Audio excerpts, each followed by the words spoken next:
जय हिंद साथियों, स्वागत करते आप सभी का सक्सेस वर्ल्ड एमसीक्यू चैनल पर। दोस्तों, आज के इस वीडियो में मध्य निषेध सिपाही की परीक्षा के लिए जीके जीएस के 40 महत्वपूर्ण प्रश्नों को लेकर आए हैं। तो अगर आप लोगों ने सही से तैयारी किया है तो आज आप लोग इस कटअप को पार करके दिखाइए। आज आपको 30 प्रश्नों के सही से आंसर करने हैं, तो आप सभी पूरा टेस्ट को ध्यानपूर्वक अटेंड करें। तो पहला प्रश्न आपके सामने है, 1929 की महामंदी इनमें से किस क्षेत्र में शुरू हुई थी? सभी ऑप्शन को ध्यानपूर्वक पढ़िए और प्रत्येक स्टूडेंट को नीचे कमेंट बॉक्स में अपना अपना आंसर लिखना है। तो दोस्तों, यहाँ पे पहले प्रश्न का आंसर है डी ऑप्शन। 1929 की महामंदी जो है ये उत्तरी अमेरिका क्षेत्र में शुरू हुई थी। तो डी ऑप्शन अगर आप लोगों ने दिया है तो बिल्कुल सही जवाब है। दूसरा प्रश्न है, लखनऊ कढ़ाई की किस परंपरा के लिए प्रसिद्ध है? बहुत ही शानदार प्रश्न है, फटाफट से आंसर बताइए। लखनऊ जो है ये कढ़ाई की किस परंपरा के लिए प्रसिद्ध है? तो यहाँ पे दूसरे प्रश्न का आंसर है सी ऑप्शन। लखनऊ जो है कढ़ाई की चिकनकारी पारंपरिक कला के लिए बहुत ही प्रसिद्ध है। तो सी ऑप्शन आपका सही आंसर है। तीसरा प्रश्न है, उत्तर प्रदेश में निम्नलिखित में से कौन सा स्मारक नहीं है? बिल्कुल आपके एग्जाम में छपने वाला प्रश्न है, सोच समझकर आंसर बताना है। इन चारों ऑप्शन में से कौन सा स्मारक उत्तर प्रदेश में नहीं है? तो यहाँ पे सही जवाब है ए ऑप्शन। सफदरजंग का जो मकबरा है ये उत्तर प्रदेश में स्थित नहीं है। ये कहाँ पर है? तो ये दिल्ली में स्थित है, याद रखेंगे। ताजमहल की बात करें तो ताजमहल उत्तर प्रदेश के आगरा में है। चौथा प्रश्न है, निम्नलिखित में से कौन सी नदी अफ्रीका में नहीं है? बिल्कुल 1 नंबर का प्रश्न है, फटाफट से आंसर कीजिए। निम्नलिखित में से कौन सी नदी अफ्रीका में नहीं है? तो दोस्तों ये है अमेजन नदी अफ्रीका में नहीं है। तो डी ऑप्शन जो ही बच्चे दिए हैं बिल्कुल सही जवाब है।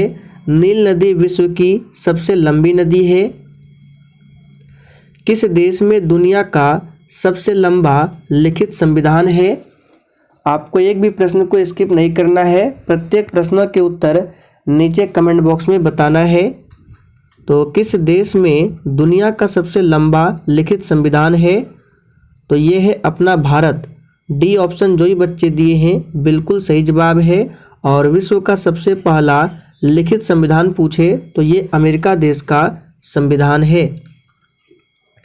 सतीश धवन अंतरिक्ष केंद्र श्रीहरिकोटा ये किस राज्य में स्थित है?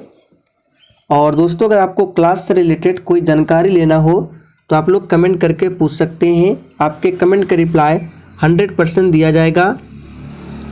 तो सतीश धवन अंतरिक्ष केंद्र श्रीहरिकोटा ये किस राज्य में स्थित है? तो सही आंसर है आंध्र प्रदेश राज्य में स्थित है, ध्यान रखेंगे। और आंध्र प्रदेश की बात करें तो ये भाषा के आधार पर गठित होने वाला सबसे पहला राज्य है। निम्नलिखित में से कौन सा राष्ट्रीय उद्यान भारत में नहीं है? वेरी इंपॉर्टेंट प्रश्न है, फटाफट से आंसर कीजिए।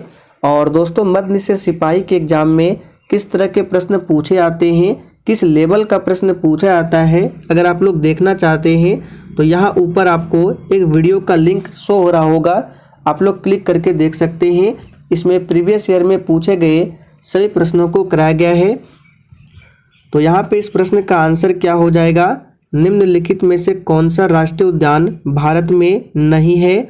तो ये है संदूर राष्ट्रीय उद्यान। यहाँ पे सदूर नहीं होगा, संदूर राष्ट्रीय उद्यान ये भारत में नहीं है, ध्यान रखेंगे। देखिए, दाचीग्राम पूछा जाता है, याद कर लीजिए। दाचीग्राम राष्ट्रीय उद्यान है जम्मू कश्मीर में। बालपक्रम राष्ट्रीय उद्यान कहाँ है? ये मेघालय में स्थित है। कौन सा जलपट्टी भारत और श्रीलंका को अलग करती है? चलिए, आप सभी 8वें प्रश्न के लिए फटाफट से आंसर बताइए। कौन सा जलपट्टी है जो भारत और श्रीलंका को अलग करती है? ये प्रश्न आपके एग्जाम में एक बार पूछा जा चुका है। इसका सही जवाब है पाक जलडमरू मध्य, ध्यान रखेंगे। ये भारत और श्रीलंका को अलग करता है। मलक्का जलडमरू मध्य की बात करें तो ये मलेशिया और सुमात्रा द्वीप को अलग करता है।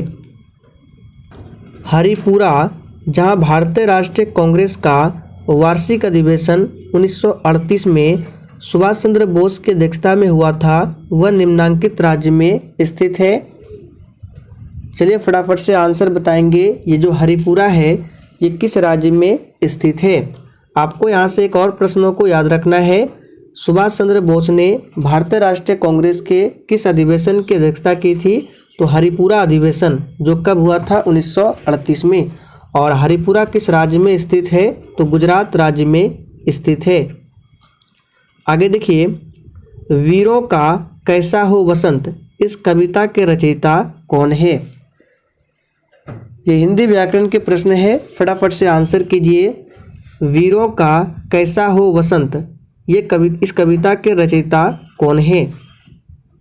तो यहाँ पे आंसर याद कर लीजिए, इम्पोर्टेंट प्रश्न है, सुभद्रा कुमारी चौहान। निम्नलिखित में से किस बादशाह के अंतर्गत मुगल सेना में सर्वाधिक हिंदू सेनापति थे। और दोस्तों, अगर आप लोगों ने सेशन को लाइक नहीं किया है तो फटाफट से सेशन को लाइक करें। तो निम्नलिखित में से किस बादशाह के अंतर्गत मुगल सेना में सर्वाधिक हिंदू सेनापति थे, तो औरंगजेब। यहाँ पे डी ऑप्शन आपका सही जवाब है। सर टॉमस मुनरो भू राजस्व बंदोबस्त से संबंधित है, यानी कौन से भू राजस्व बंदोबस्त से संबंधित है। स्थानीय, महलवाड़ी, रैयतवाड़ी। तो ये प्रश्न भी एग्जाम के लिए इम्पोर्टेंट बनेगा, इसको याद कर लीजिए। सर टॉमस मुनरो ये जो है रैयतवाड़ी बंदोबस्त से संबंधित थे। तो सी ऑप्शन जो ही बच्चे दिए हैं बिल्कुल सही आंसर है। बुद्ध की मृत्यु के पश्चात प्रथम बौद्ध संगति, यहाँ पे संगति होगा, की अध्यक्षता की गई।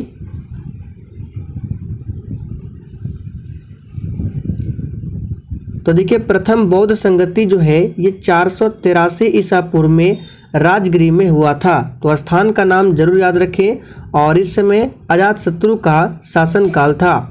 और प्रथम बौद्ध संगति के अध्यक्ष कौन थे, महाकश्यप थे। तो यहाँ पे अध्यक्षता पूछा जा रहा है, सही जवाब है महाकश्यप। अगर आपसे पूछे प्रथम बौद्ध संगति किसके समय में हुआ था, तो अजातशत्रु के समय में। कहाँ पर, तो राजगृह में। विश्व रेडियो दिवस मनाया जाता है, मोस्ट इम्पोर्टेंट प्रश्न है, फटाफट से आंसर बताइए। और दोस्तों, हमने आपको पहले भी बताया था आपके एग्जाम में दिवस से संबंधित एक प्रश्न जरूर पूछे जाएंगे। तो 13 फरवरी को विश्व रेडियो दिवस मनाया जाता है। आप लोग कमेंट कीजिए 28 फरवरी को क्या मनाया जाता है। वाटरलू के युद्ध में किस महान योद्धा का अंतिम रूप से पतन हुआ था। इम्पोर्टेंट प्रश्न है, चलिए आंसर बताएंगे। और दोस्तों, आपको ये जरूर याद रखना है वाटरलू का युद्ध कब होता है, तो 1815 ईस्वी में। और इस युद्ध में किस महान योद्धा का अंतिम रूप से पतन हुआ था, तो नेपोलियन बोनापार्ट का। ए ऑप्शन जो ही बच्चे दिए हैं बिल्कुल सही जवाब है। 1946 के नौसैनिक विद्रोह के बहादुरों को आत्मसमर्पण के लिए किसने तैयार किया था। तो ये किसने तैयार किया था, याद रखिएगा, जिन्ना और पटेल ने मिलकर तैयार किया था। सही जवाब है डी ऑप्शन, ध्यान रखना है। आगे देखिए, महात्मा बुद्ध ने पाटलिपुत्र के विनाश के कारण की भविष्यवाणी की थी, उसमें सम्मिलित थी बाढ़, अग्नि, आंतरिक कलह या फिर डी उपर्युक्त सभी। बिल्कुल आपको सोच समझकर आंसर करना है। आज के इस प्रैक्टिस सेट में सभी प्रश्न इंपॉर्टेंट है। यहाँ पे सही जवाब क्या होगा, फटाफट से बताइए। तो सही जवाब है डी ऑप्शन, उपर्युक्त सभी है, बाढ़, अग्नि और आंतरिक कलह। चीनी यात्री फाहियान निम्नलिखित के शासनकाल में भारत आया था। चलिए आंसर बताएंगे, फाहियान कौन था, चीनी यात्री, और ये किसके शासनकाल में भारत आया था। तो यहाँ पे सही जवाब है चंद्रगुप्त द्वितीय के शासनकाल में भारत आया था? चंद्रगुप्त मौर्य के शासनकाल में कौन आया था पूछा जाता है? मेगास्थनीज, याद रखिएगा। और इनकी रचना है मेगास्थनीज की इंडिका। तो पूछा जा सकता है इंडिका किसकी पुस्तक है? मेगास्थनीज, जो चंद्रगुप्त मौर्य के दरबार में आया था। भारतीय ध्वज के डिजाइन का श्रेय इनमें से किसे दिया जाता है? चलिए आप सभी 19 के लिए फटाफट से आंसर बताएंगे। भारतीय ध्वज के डिजाइन का श्रेय इनमें से किसे दिया जाता है? तो यहाँ पे सही जवाब है पिंगली वेंकैया, ध्यान रखना है। और भारतीय ध्वज को संविधान सभा द्वारा कब अपनाया गया था पूछा जाता है? 22 जुलाई 1947 को। डेट जरूर याद रखना है, 22 जुलाई 1947 को। यूनाइटेड किंगडम के यूरोपीय संघ से निकलने की घटनाओं को सामान्यतः किस नाम से जाना जाता है?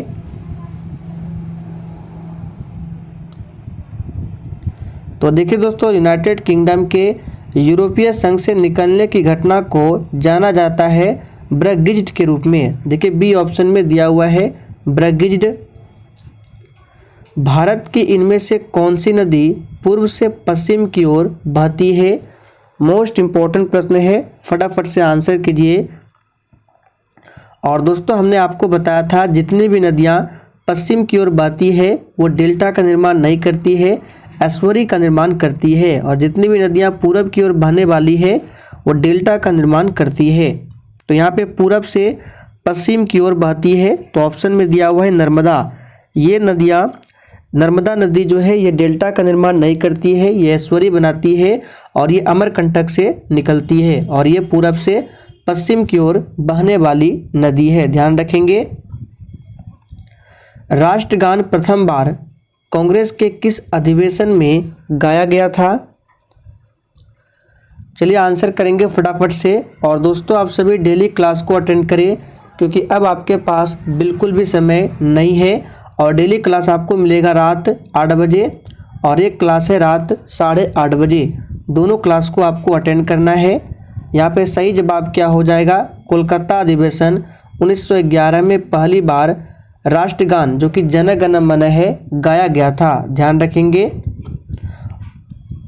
आगे देखिए, स्वतंत्र भारत में मुद्रा का अवमूल्यन प्रथम बार किस वर्ष किया गया?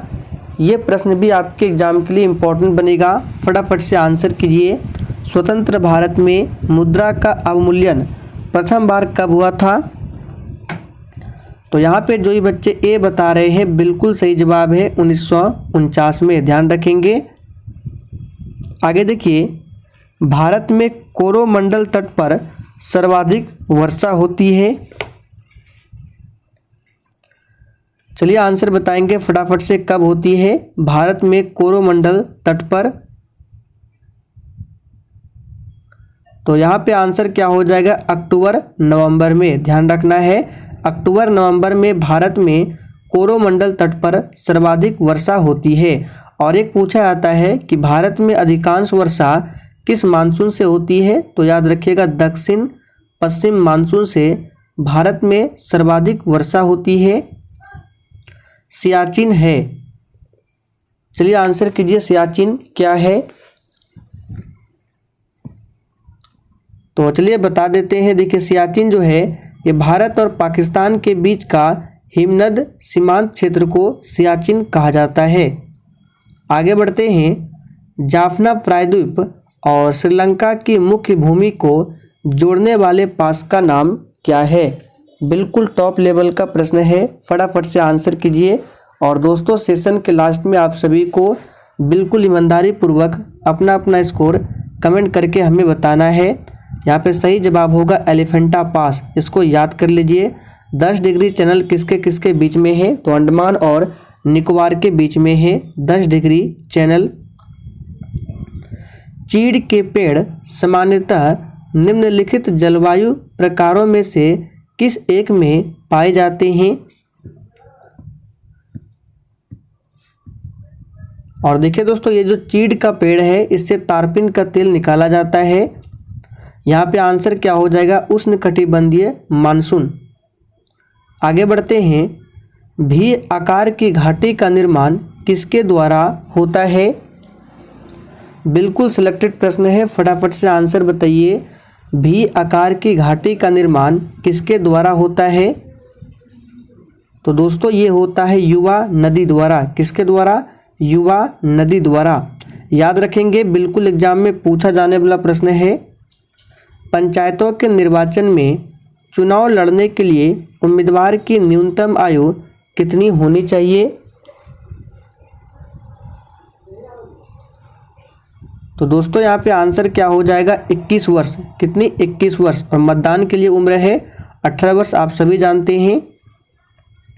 संसद में भारतीय राष्ट्रपति पर महाभियोग एक न्यायिक प्रक्रिया है। यहाँ पे देखिए ऑप्शन में दिया है न्यायिक प्रक्रिया, अर्ध न्यायिक प्रक्रिया, वैधानिक प्रक्रिया या फिर डी अर्ध वैधानिक प्रक्रिया। यहाँ पे ये नहीं होगा।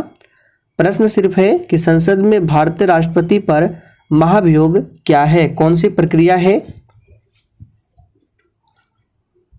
तो देखिए दोस्तों, संसद में भारतीय राष्ट्रपति पर महाभियोग जो है ये एक अर्ध न्यायिक प्रक्रिया है। तो आंसर क्या हो जाएगा? बी ऑप्शन, अर्ध न्यायिक प्रक्रिया। ध्यान रखना है। और महाभियोग के बारे में बताया गया है राष्ट्रपति पर अनुच्छेद 61 में। अनुच्छेद पूछा जाता है, याद कर लेंगे। चकमा निम्न में से किस देश में शरणार्थी है? यानी कि चकमा जो है किस देश का शरणार्थी है, आपको ये बताना है। तो इसे भी याद कर लीजिए। चकमा शरणार्थी जो है बांग्लादेश का है। बांग्लादेश की राजधानी ढाका है, मुद्रा टका है। अर्थशास्त्र के लिए नोबेल पुरस्कार सन 1967 में स्थापित किया गया, परंतु सर्वप्रथम पुरस्कार किस वर्ष प्रदान किया गया, ये आपको बताना है। देखिए दोस्तों, अर्थशास्त्र के लिए नोबेल पुरस्कार जो है ये 1967 में स्थापित हुआ था, लेकिन पहली बार कब दिया गया था? तो सही जवाब है 1969 में। याद रखेंगे। और अर्थशास्त्र में नोबेल पुरस्कार 1969 से जो है बैंक ऑफ स्वीडन द्वारा दिया जाता है। किसके द्वारा? बैंक ऑफ स्वीडन द्वारा। निम्नलिखित में से कौन सा राज्य महात्मा गांधी राष्ट्रीय ग्रामीण रोजगार गारंटी योजना, जिसको मनरेगा बोला जाता है, इसके तहत श्रमिकों को रोजगार देने में शीर्ष पर है? वेरी वेरी इंपॉर्टेंट प्रश्न है। चलिए फटाफट से आंसर कीजिए, कौन सा राज्य है? तो यहाँ पे आंसर क्या हो जाएगा? उत्तर प्रदेश है। कौन सा है? उत्तर प्रदेश। विश्व रेड क्रॉस दिवस किस तारीख को मनाया जाता है?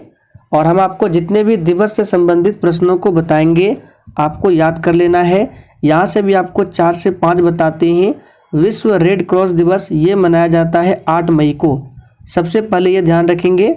और 8 मार्च को क्या मनाया जाता है? तो आप सभी जानते हैं, अंतर्राष्ट्रीय महिला दिवस। चलिए बात करते हैं विश्व दूरसंचार दिवस पूछा जाता है 17 मई को। लुईस ब्रेल दिवस पूछा जाता है 5 जनवरी को। विश्व डाक दिवस 9 अक्टूबर। और एक याद रखिए, राष्ट्रीय पत्रकारिता दिवस जो कि 17 नवंबर को। जो अभी हमको याद आ रहा है, इंपॉर्टेंट लगता है, आपको बता देते हैं, फिर जब आगे होगा और भी बताएंगे। तो इन 4-5 आपको जरूर ध्यान रखना है। सुएज नहर की लंबाई लगभग कितनी है? तो दोस्तों हमने आपको पहले भी बताया था, सुएज नहर ये भूमध्य सागर और लाल सागर के बीच में है, यानी एक दूसरे को जोड़ती है। और इसकी लंबाई लगभग है 168 किलोमीटर। सी ऑप्शन आपका सही जवाब है, 168 किलोमीटर। पिन कोड में प्रथम अंक क्या दिखाता है, यानी क्या दर्शाता है?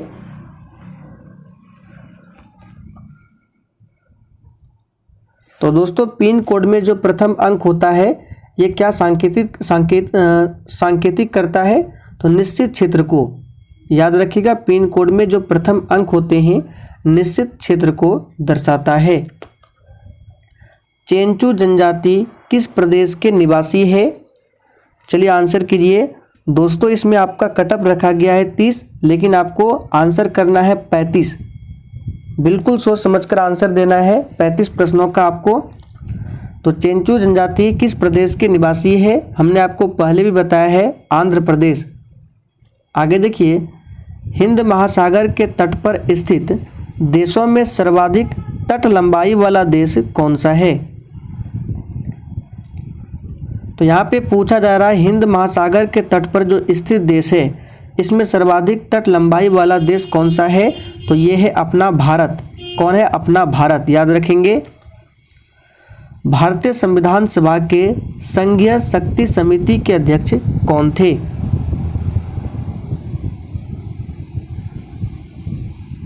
तो आंसर क्या हो जाएगा? पंडित जवाहरलाल नेहरू।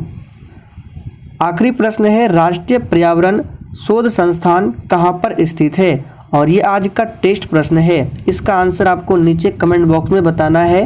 प्रश्न संख्या 40 लिखकर आपको आंसर बताना है ABCD क्या होगा। तो दोस्तों आज के लिए इतना ही, तब तक के लिए जय हिंद।